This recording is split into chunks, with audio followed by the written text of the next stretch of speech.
কোটা সংস্কার আন্দোলনকে ঘিরে বাংলাদেশে যেমন গুলি, আন্দোলন, নানান ধরনের সহিংসতাও হয়েছে, ঠিক কথাবার্তারও বর্ষণ হয়েছে অনেক বেশি।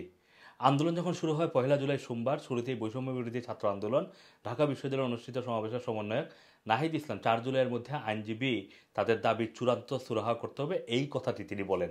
4 জুলাই বৃহস্পতিবার প্রধান বিচারপতি ওবায়দুল হাসান হাইকোর্টের দেওয়া রায় নিয়ে আপিল বিভাগের শুনানিতে দেওয়া বক্তব্য বলেন, এত আন্দোলন কিসের রাস্তায় শুরু হয়েছে? আন্দোলনের চাপ দিয়ে কি হাইকোর্টের রায় সুপ্রিম কোর্টের রায় পরিবর্তন করবেন, এমন প্রশ্ন তিনি ছুড়ে দেন। 8 জুলাই সোমবার আওয়ামী লীগের সংবাদ সম্মেলনে দেওয়া বক্তব্যে দলের সাধারণ সম্পাদক ওবায়দুল কাদের বলেন যে কুঠা বাতিলের বিষয়টি আদালতে বিচারাধীন, আদালতের রায় পর্যন্ত অপেক্ষা করুন। 11 জুলাই বৃহস্পতিবার ওবায়দুল কাদের আরও বলেন, কুঠা বিরোধী আন্দোলনকারীরা সর্বোচ্চ আদালতের বিরুদ্ধে শক্তি প্রদর্শন করছেন, এটি অনভিপ্রেত এবং সম্পূর্ণ বেআইনি। ওবায়দুল কাদের ধানমন্ডিতে একটি সংবাদ সম্মেলনে এই কথাগুলো বলেছেন।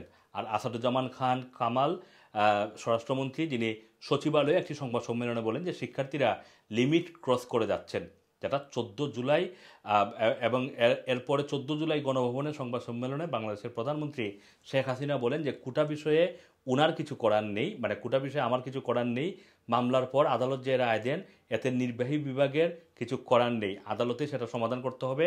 এবং তিনি এটাও বলেছেন যে তারা তো আইন মানবে না, আদালত মানবে না, সংবিধান কি চিনবে না, বা একটা কাজ করতে হলে কার্যনির্বাহী কাজ কি বিধিমালা বা ধারা থাকে, একটা সরকার কিভাবে চলে সেই সম্পর্কে এদের কোনো ধারণা নেই। তিনি আরও বলেন যে মুক্তিযোদ্ধাদের নাতিপুতেরা পাবে না, তাহলে কি রাজাকারের নাতিপুতেরা চাকরি পাবে? আন্দোলন যখন প্রাণঘাতী হয় 15 জুলাই সোমবার, সেদিন আরও আরও অনেকগুলো কথাবার্তা ব্যাক টু ব্যাক চলে আসে। যেমন ছাত্রলীগের যে সভাপতি সাদ্দাম হোসেন, তিনি বলেন যে কোটা সংস্কার আন্দোলনে যারা আমি রাজাকার স্লোগান দিচ্ছেন তাদেরকে শেষ দেখিয়ে ছাড়ব। এবং এরপরেই আমরা দেখি যে ছাত্রলীগ মাঠে নামে। তারপরেই যে ওবায়দুল কাদের, যিনি আওয়ামী লীগের সাধারণ সম্পাদক, তিনি বলেন যে কোটা সংস্কারের দাবিতে আন্দোলনকারীদের রাজাকার স্লোগানের জবাব ছাত্রলীগই দিবে। এবং এরপর ছাত্রলীগ মাঠে নামে এবং ছাত্রলীগের উপরে অভিযোগ উঠেছে তারা হল ছাড়া করে সাধারণ ছাত্রছাত্রীদের। আইনি প্রক্রিয়ার সমাধানের সুযোগ থাকা সত্ত্বেও রাস্তায় আন্দোলনে নেমে দুষ্কৃতকারীদের সংঘাতের সুযোগ করে দেবেন না। সর্বোচ্চ আদালতের রায় আসা পর্যন্ত ধৈর্য ধরে অপেক্ষা করার জন্য সকলকে বিশেষভাবে অনুরোধ জানাচ্ছি। আমার বিশ্বাস আমাদের ছাত্র সমাজ উচ্চ আদালত থেকে ন্যায় বিচারই পাবে, তাদের হতাশ হতে হবে না। আওয়ামী লীগের অস্তিত্বের প্রতি হামলা এসেছে, হুমকি এসেছে, এই পরিস্থিতিতে মোকাবেলা আমাদেরই করতে হবে।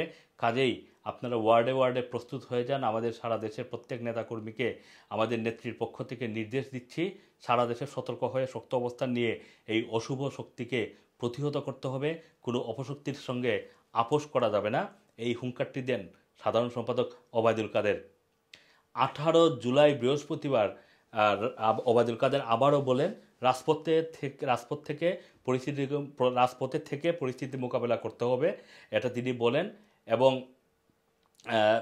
যেটা এই সময় আমরা দেখি যে ইন্টারনেট বন্ধ, কারফিউ সহ অন্যান্য বিষয়গুলো চলে আসে।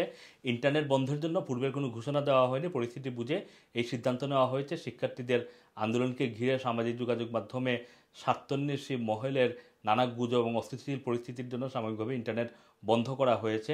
মহাখালীতে দুর্বৃত্তদের আগুনের ডেটা সেন্টারে পুড়ে গিয়েছে, সেটা ঠিক করার জন্য কাজ চলছে। ঠিক কবে নাগাদ ইন্টারনেট সেবা চালু হবে সেটা নির্দিষ্ট করে বলা সম্ভব না। এই কথাগুলো বলেন জুনায়েদ আহমেদ পলক, যিনি ডাক, টেলিযোগাযোগ এবং তথ্য প্রযুক্তি প্রতিমন্ত্রী। এবং সাংবাদিকদের প্রশ্নের জবাবে তিনি এটি বলেন। এদিকে ওবায়দুল কাদের চৌধুরী 20 জুলাই শনিবার আরেকটি বিস্ফোরক মন্তব্য করেন। তিনি বলেন যে এটা অবশ্যই কারফিউ, এটা নিয়ম অনুযায়ী হবে, এবং মানে কারফিউর নিয়ম অনুযায়ী এটা হবে, এবং সেটা শুট এট সাইট, মানে দেখা মাত্রই গুলি করার মানে নির্দেশনা রয়েছে বলে তিনি নিশ্চিত করেন সাংবাদিকদের।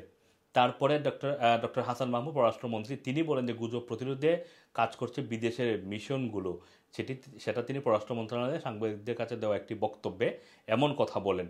তারপর মির্জা ফখরুল ইসলাম আলমগীর, মহাসচিব বিএনপি, তিনি একটি বিবৃতি দেন এবং তিনি বলছেন যে এমন নির্বিচার হত্যাকাণ্ড ব্রিটিশ পাকিস্তান আমলেও হয়নি। কোটা, এবং এই কথাটা তিনি বলেন 24 জুলাই বুধবার।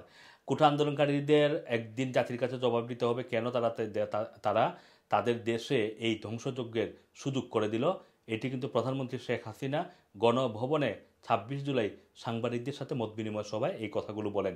তারপরে ওবায়দুল কাদের চৌধুরী একই দিনে ২৭ জুলাই ধানমন্ডিতে সংবাদ সম্মেলনে বলেন যে নিরীহ মানুষ হত্যার দায় বিএনপি এবং জামায়াতের।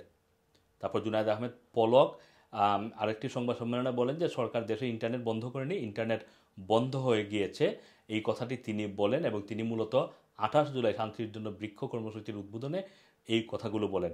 তারপর ওবায়দুল কাদের ধানমন্ডিতে সংবাদ সম্মেলনে আরেকটি কথা বলেন, তিনি যে বলেন যে শ্রীলঙ্কা স্টাইলে গণভবন দখলের ষড়যন্ত্র ছিল, এটা তিনি বলেছেন এবং নিরাপত্তার স্বার্থে তারা এটি বলেন। একই দিনে আমরা দেখি যে ডিবি ৬ জন সমন্বয়ককে তাদের হেফাজতে নেয় এবং ডিবির যিনি অতিরিক্ত কমিশনার হারুনুর রশিদ তিনি বলেন যে নিরাপত্তার স্বার্থে সকল সমন্বয়কদের ডিবির হেফাজতে নেওয়া হয়েছে এবং ডিবি বলছে যে নিরাপত্তার কারণে তাদেরকে কাছে রাখছে, সন্তান মা বাবার কাছে নিরাপদ। ডিবি অফিসে কিষাণ নিরাপত্তা। ডিবি কার্যালয়ের পাশে দাঁড়িয়ে সমন্বয়ক নাহিদ ইসলামের মা মমতাজ নাহার সাংবাদিকদের কাছে এমন প্রশ্ন তুলে ধরেন।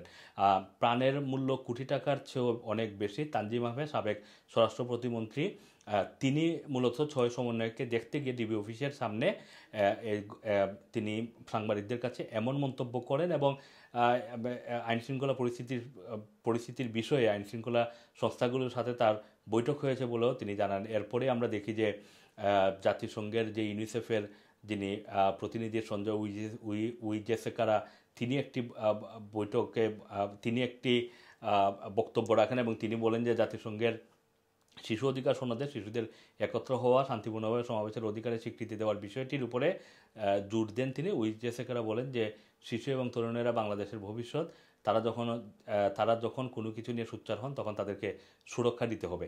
এই ধরনের কিন্তু কথার ফুলঝুরি আমরা পুরো সময় জুড়েই দেখতে পেরেছি এবং এখন আস্তে আস্তে মন্ত্রীরা কথাবার্তায় অনেক ব্যালেন্স এনেছেন। তবে সমন্বয়করা তারা নানানভাবে আলটিমেটাম দিয়ে যাচ্ছেন।